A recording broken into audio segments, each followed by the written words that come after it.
Welcome to STN news వార్తలు. చదువుతున్నది మీ శాలిని. కబ్జాలు, దౌర్జన్యాలు శ్రీనివాస్ గౌడ్ చేశారంటూ కాంగ్రెస్ నాయకులు ఆరోపణలు చేస్తున్నారు. చిట్టా ఉంది, విప్పుతామా అంటున్నారు. అధికారం ఉంది, దమ్ముంటే నిరూపించాలి. ఆయన తప్పు చేయలేదు, మీ వద్ద చిట్టా లేదు. ప్రజా సమస్యల గురించి మాట్లాడితే ప్రజల దృష్టి మరల్చేందుకు ఇలాంటి చిల్లర ఆరోపణలు చేస్తున్నారు. కాజా పాషా స్థాయి మరిచి ఆరోపణలు చేస్తున్నారు. 100 ఓట్లు కూడా వేయించని నాయకులు మాజీ మంత్రి వెంట ఉన్నారని మాట్లాడుతున్నారు. వచ్చే ఎన్నికల్లో భారీ మెజారిటీతో అసెంబ్లీకి శ్రీనివాస్ గౌడ్ని పంపిస్తాం. వేల మంది ప్రజలు శ్రీనివాస్ గౌడ్ వెంట ఉన్నారు. పార్టీలో నిక్కార్సైన నాయకులున్నారు. ఎరువుల పంపిణీ కేంద్రం వద్ద ఆంజనేయులు అనే వ్యక్తి మూర్ఛ వచ్చి పడిపోతే అతనిని స్పృహలోకి తెచ్చి ఆసుపత్రికి పంపి ప్రాణాలు కాపాడితే అతను రైతు కాదు, బీఆర్ఎస్ వాళ్ళు రిక్షా అతడిని తెచ్చి డ్రామా చేశారని, అతనికి భూమి లేదని తప్పుడు మాటలు కాంగ్రెస్ నాయకులు మాట్లాడుతున్నారు. అతనిని నవాబుపేట మండలం కాకలపాడులో భూమి ఉంది, కానీ ఆ విషయమని అధికారులు కాంగ్రెస్ పార్టీ నాయకులు దాస్తున్నారు. ఎరువుల కోసం రాలేదని అంటున్నారు. మీరు చిల్లర నాయకులతో మాట్లాడిస్తే ప్రజా సమస్యలపై శ్రీనివాస్ గౌడ్ మాట్లాడకుండా ఉంటారని కాంగ్రెస్ నాయకులు అనుకుంటున్నారు. ప్రజల సమస్యలపై శ్రీనివాస్ గౌడ్ మాట్లాడతారు. బాధ్యత కలిగిన ఎమ్మెల్యే ప్రజా సమస్యల గురించి అసలు పట్టించుకోవడం లేదు. క్షేత్రస్థాయిలో పర్యటించి ప్రజల సమస్యలను పరిష్కరించాలి. బీజేపీలోకి శ్రీనివాస్ గౌడ్ వెళ్తారని అంటున్నారు. ఉద్యోగం వదులుకొని మహబూబ్ నగర్ అభివృద్ధి కోసం ఇక్కడ పోటీ చేశారు. హైదరాబాద్కి సమాంతరంగా మహబూబ్ నగర్ అభివృద్ధి చేశారు. ఆయన బీఆర్ఎస్ పార్టీలోనే ఉంటారు. మహబూబ్ నగర్ నుంచే పోటీ చేసి గెలిచి అసెంబ్లీలో అడుగు పెడతారు. సీనియర్ నాయకులు ఇమ్రాన్ మాట్లాడుతూ, కాంగ్రెస్ పార్టీ ఆఫీసులో ప్రెస్ మీట్ పెట్టిన నాయకులకు అసలు వ్యవసాయం తెలియదు, రైతులు అంటే తెలియని వాళ్ళు మాట్లాడుతున్నారు. కాంగ్రెస్ పార్టీలో ఉన్నవారే ఆధిపత్యం కోసం కొట్లాడుతున్నారు. కాంగ్రెస్ పార్టీ నేతల బొమ్మలు వేసి బ్యానర్లు పెట్టేందుకు కాజా పాషా కొట్లాడుకున్న మాట వాస్తవం కాదా? శ్రీనివాస్ గౌడ్ సహకారంతో నాయకులుగా ఎదిగిన మీరు ఆయనపై ఆరోపణలు చేయడం సరికాదు. బీఆర్ఎస్ పార్టీలో ఉన్నప్పుడు ఎన్ఎం శ్రీనివాస్ రెడ్డి మీద మాట్లాడిన మాటలు కాజా పాషా మర్చిపోయినట్టున్నారు. అవసరానికి రంగులు మార్చే కాజా పాషా లాంటి వాళ్ళతో కాంగ్రెస్ పార్టీ నాయకులు జాగ్రత్తగా ఉండాలి. నువ్వు డబుల్ బెడ్రూమ్స్ అమ్ముకున్నావు, ఇందిరమ్మ ఇండ్లకు ఎంత కమిషన్లు తీసుకున్నావు, ప్రభుత్వ పథకాలు ఇచ్చేందుకు నీ వార్డులో ప్రజలతో ఎంత తీసుకుంటున్నావో చిట్టా మా వద్ద ఉంది. ఈ సమావేశంలో సీనియర్ నాయకులు నవఖాన్, ఒబేద్, చిట్యాల సుధాకర్, సిద్దిక్, అబీద్, సాదిక్, పాల సతీష్, నజీర్, అప్సర్ తదితరులు పాల్గొన్నారు. మీ ఎస్టీఆర్ న్యూస్ని సబ్స్క్రైబ్ చేసి, లైక్ చేసి, షేర్ చేయండి. సమస్య వచ్చినా ఎప్పుడు వచ్చినా సరే ఆ సమస్య ప్రజలకి ఏమైనా ఇబ్బంది ఉంటే ఇమీడియట్గా వచ్చి ఆ సమస్య మీద మాట్లాడతాడు. హక్కు మాకు ఉంది. ప్రతిపక్షంగా ఖచ్చితంగా మేము మాట్లాడతాం.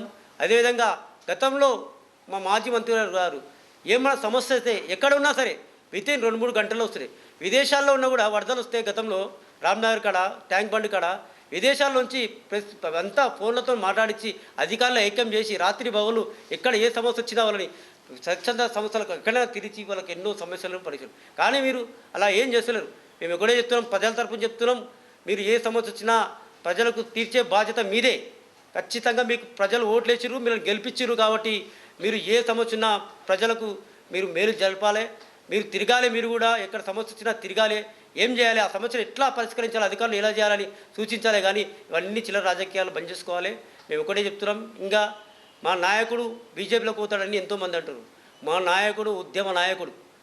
కేసీఆర్ ఎన్నంటుండి ఉద్యమంలో తన ఉద్యోగానికి రాజీనామా చేసి 20 సంవత్సరాలు 14 సంవత్సరాలుగా రాజకీయ పోరాటంలో కేసీఆర్కి అండదండగా నిలిచిన మా నాయకుడు ఎక్కడ ఓడు తన కంఠంలో ప్రాణం ఉన్నంత వరకు మన కేసీఆర్ ఎంబడే ఉంటాడు, బీఆర్ఎస్ పార్టీలో ఉంటాడు. కాబట్టి చెబుతున్నాం, మీరు ఇలాంటి ఇంకోసారి రిపీట్ అయితే కూడా బాగుండదు. కొంతమంది ఎన్నో అవస్కాలు కేసులు అంటారు, దౌర్జన్యాలు చేసిన అంటారు. మీకు దమ్ము ధైర్యం ఉందా లేదా? మీ ప్రభుత్వం ఉందా లేదా? మీరే అధికారం ఉండాలి అని అడుగుతున్నా. 18 నెలలు అయ్యే అధికారం వచ్చి ఏం చేస్తున్నారు? సరే, దౌర్జన్యం చేసినాం, కబ్జాలు చేసినాం, నిరూపించండి. ఎవడు ప్రెస్ మీట్ పెట్టినా దౌర్జన్యాలు, కబ్జాలు, అన్నదమ్ములు చేసారు, అన్నదమ్ములు చేసి ఏం చేసారు భయ్? మా నాయకుడు చెప్తున్నా, బారాబారు చెప్తున్నాడు. ఏం చెప్తున్నాడు? మేమేమైనా తప్పు చేస్తే, ఏమైనా కబ్జాలు చేస్తే, ఏమైనా దౌర్జన్యాలు చేస్తే నిరూపించుండని మా నాయకుడే ప్రెస్ మీట్ గట్టిగా చెప్పాడు. ఆ దమ్ము లేదు, ఆ ధైర్యం లేదు, అసలు లేదు. అధికారులు మీరేం ఉన్నారు, రాజ్యం మీదే ఉంది, అంతా మీదే ఉంది.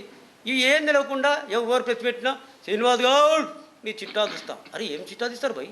ఏం చిట్లు వేసుకున్నారా? లాఠీలా తీసేది మీరు? తీయండి దమ్ముంటే, తప్పు చేస్తే తీయండి, ఒప్పుకుంటాం. అంతేగాని ప్రతి ఒక్కడు ఇలా మాట్లాడితే మాటకు బాగుండదు. ఇది మహబూబ్నగర్, ఉమ్మడి మహబూబ్నగర్ జిల్లా, రేవంత్ రెడ్డి గారి జిల్లా. ఎట్లుండాలి అసలు? రేవంత్ రెడ్డి గారు ఎట్లుండాలి? యూరియా ప్రెస్లో కనబడతలేదా? మీడియా కనబడతా, పేపర్లోకి వస్తలేదా? ఇన్ఛార్జ్ మంత్రికి లేదు, కనీసం ఎమ్మెల్యే గారైనా పట్టించుకోవాలి. నియోజకవర్గ ప్రజలు ఓట్లేసి గెలిపించారు ఆయనని. అయినా మాట్లాడి ఎట్లా చేయాలి? ఏ సమస్య వచ్చినా ఫస్ట్ పోవాలి. ఏం జరుగుతుంది భయ్, ఎందుకు ఇట్లా జరుగుతుంది, అధికారులు పిలవాలి, మాట్లాడుకోవాలి. ఉందా లేదా, ఏ సమస్య వచ్చినా ఇప్పుడు కాకుండా రేపన్నా చెప్పాలి ప్రజలకు. అయ్యా ఇది ఉంది, ఈరోజు ఇది దొరుకుతుంది, ఇది దొరకదు, రేపు వస్తుంది, ఇవాళ చెప్పుకోవాలి. సమస్యలు పరిష్కారం గతంలో మేము ఎట్లా చేసినాం, మా నాయకుడు ఏదో పరిపాలన చేసాడు తెలియదా? ఏ సమస్య వచ్చినా ప్రజల గుండెలోనూ ప్రజలు ఎంబడి ఉన్నాడు. కాంగ్రెస్ ఆఫీస్లో ప్రెస్ మీట్లు జరుగుతున్నాయి. రైతు అది మనకు ఏవే వీరా అని, వాళ్ళకి రైతు గురించి తెలియదు, అగ్రికల్చర్ ఏముంది, పంటల గురించి కూడా తెలియదు. అట్లాంటి వాళ్ళు కూడా మాట్లాడుతున్నారు. మీ నుంచి కూడా ఒకటి నేను విజ్ఞప్తి చేస్తున్నాను. కాంగ్రెస్ పార్టీ ఆఫీస్లో డ్రంక్ అండ్ డ్రైవ్ చెక్ చేస్తారు కదా, అట్లా చెక్ చేసి ప్రెస్ మీట్లో కూర్చోపెట్టాలి వాళ్ళు. ఎందుకంటే తాగి వస్తున్నారు, ఏదో వాళ్ళు ఏదేదో మాట్లాడుతున్నారు. మాట్లాడడానికి రాని వాళ్ళు కూడా కూర్చొని ఏదేదో మాట్లాడుతున్నారు. అది ఏమో ఉన్నాయి వాళ్ళవి చిట్టలు, మనం ఏడా బయట పెడతామని చిట్ట అని చిట్టకలు మారుతున్నారు. కాంగ్రెస్ పార్టీలా కుక్కల్లాగా కొట్టుకుంటారు వాళ్ళే. ఇప్పుడు కాజాపాషా అని బ్యానర్ల కోసం పార్టీ వాళ్ళే కొట్టుకుంటున్నారు. అట్లాంటి వాళ్ళు ఆడనే అర్హత లేదు. మన బీఆర్ఎస్ పార్టీ ఎక్స్ మినిస్టర్, ఆయన స్థాయి కూడా లేదు, ఆయన పేరు కూడా తీయాలంటే మనకి ఇదవుతుంది. అట్లాంటి వాడు ఈరా ఇస్తలేదు, సెంట్రల్ గవర్నమెంట్ అంట, ఆయనకు ఈరా ఏం తెలుసు, అగ్రికల్చర్ ఏం తెలుసు? ఆయనకు తెలిసేది ఒక్కటే, చెట్లు కింద కూర్చోవాలి, ఏంటన్నా పట్టిపోవాలి, సీనా అన్న అని పేరు చెప్పుకొని బయటికి వచ్చేటోడు. అట్లాంటి వాళ్ళు మాట్లాడుతున్నారు. నువ్వు ఏం చేసినావు బై, అభివృద్ధి ఏం చేసినావు? అరే అభివృద్ధి తెలుసారా బై నీకు? నువ్వు హాస్పిటల్ అంట, హాస్పిటల్ స్పెల్లింగ్ చెప్తే మేము ఇదవుతాం. ఆయన హాస్పిటల్ అని స్పెల్లింగ్ చెప్పాలి. ఆయనకి స్పెల్లింగ్ రాదు, మాట్లాడడానికి రాదు, చదువు రాదు. అట్లాంటి వాడు కూర్చొని రే శ్రీనివాస్ గౌడ్ మీ చిట్టా చాలా ఉంది, మస్జిద్ కూలగొట్టినట. ఏ మస్జిద్ కూలగొట్టి మీరు కూడా మీడియా వాళ్ళు ఉన్నారు. టీఆర్ఎస్ ప్రభుత్వంలో ఏదైనా మస్జిద్ విషయం ఏమైనా ఎలక్షన్ ముందు ఏమైనా మీకు వచ్చిందా? మీరే ఉన్నారు సాక్ష్యము. మీరు మీడియా వాళ్ళు ఫస్ట్ మీరే వేస్తారు. మీరు కూడా అనుమతియాలి. ఆయన ఏమంటున్నాడు మస్జిద్ల గురించి? హాస్పిటల్ సగం అయిపోయింది, నువ్వు హాస్పిటల్ తెచ్చినావు, హాస్పిటల్ సగం అయిపోయింది, మళ్ళీ ఎన్ఎం శ్రీనివాసరెడ్డి గారు చేసినట్ట. అరే ఎంత బడ్జెట్ వచ్చింది హాస్పిటల్ తేవాలంటే? ఎంత రబ్బాయి, నీ స్థాయి ఉందా నీకు మాట్లాడడానికి? ఇంతకు నువ్వు హాస్పిటల్ బడ్జెట్ ఎన్ఎం శ్రీనివాసరెడ్డి గారికి తిట్టింది మర్చిపోయినావా? రే ఎన్ఎం శ్రీనివాసరెడ్డి అని సీనన్న జై సీనన్న అని మర్చిపోయినా? ఇట్లాంటి వాళ్ళు మన కాంగ్రెస్ వాళ్ళ పార్టీ వాళ్ళకి చెప్తున్నా, తొండ కన్నా రంగులు మార్చి తొండ ఉండగా వాళ్ళకన్నా ఫస్ట్ వీళ్ళే రంగు మారుస్తారు. మీరు కూడా జాగ్రత్తగా, వీళ్ళు ఎప్పుడు రంగు మారుస్తారు, మళ్ళా మీరు ఆడ దొబ్బితే ఈడ కాలు మొక్కి వస్తాడు, 10 ఓట్లు ఏపీఆరు. అట్లాంటి వాళ్ళు తిరుగుతున్నారు. నీ ఎలక్షన్కి ఏడా కాలు మొక్కి నువ్వు మర్చిపోయినావా? ఎవరి షెడ్లో పోయి కాలు మొక్తావు ప్రతి ఎలక్షన్కి? మళ్ళీ ఎవరు అన్నా చెప్పమని ఏడా శ్రీనివాస్ గౌడ్కి కాలు మొక్కిన మర్చిపోయినావా? నీవేంది, నువ్వు మాట్లాడేది ఏంది? ఆయన అంత పెద్ద మనిషి, ఎక్స్ మినిస్టర్, నువ్వు గౌరవించి మాట్లాడకుండా వాళ్ళకి ఏదో నువ్వు నాకు ఖుషి అవుతారు పార్టీ వాళ్ళు ఇట్లా ఏమో చేస్తావని. బిడ్డ మాకు ఏం పని లేదు, ఇప్పుడు నువ్వే టార్గెట్ మాకు. అన్నీ ఎవరు రంగు మార్చిన వాళ్ళు విమానం పెట్టిన లేరు, వాళ్ళకే మేము టార్గెట్ పెట్టి మీకు ఏం చేస్తామో చూడండి. చిట్టలు మీవి మా దగ్గర, డబల్ బెడ్రూమ్ ఎన్ని సీన్ అన్న దగ్గర తీసుకుపోయినావు, ఎవరికి ఎంతంత అమ్మినావు, ఆ చిట్టలు కూడా ఉన్నాయి. ఎంతమందికి మళ్ళీ ఇయ్యలే, ఇందిరామ్మ ఇల్లు ఇప్పిస్తా అని ఎన్ని వేసుకుంటున్నావు జేబులలా? అన్నీ మా దగ్గర లేవనుకున్నావా? ఏడా పట్టిపోయి ఎన్ని ఎఫ్ఐఆర్లు అయినాయి. మళ్ళీ అదే శ్రీనివాస్ గౌడ్కి అడుకొని కాంప్రమైజ్ చేపి అన్న అని అడుకొని మర్చిపోయినావా? మళ్ళా పెద్ద మాటలు మాట్లాడుతున్నావు. నీ స్థాయి ఏంది అంతే మాట్లాడు, దాని ప్రకారంగా ఉండు. తొండలాక ఆడ ఇదా రంగులు మాడకు. నీ అయిపోయింది, నీ ఇప్పుడు చరిత్ర కథం క్లోజ్. ఈ ప్రజలే నీ మోతీనగర్ వాళ్ళే నీకు ఏమున్నా చూపెడతారు. నీకు అది స్థాయిలో ఉండి మాట్లాడు.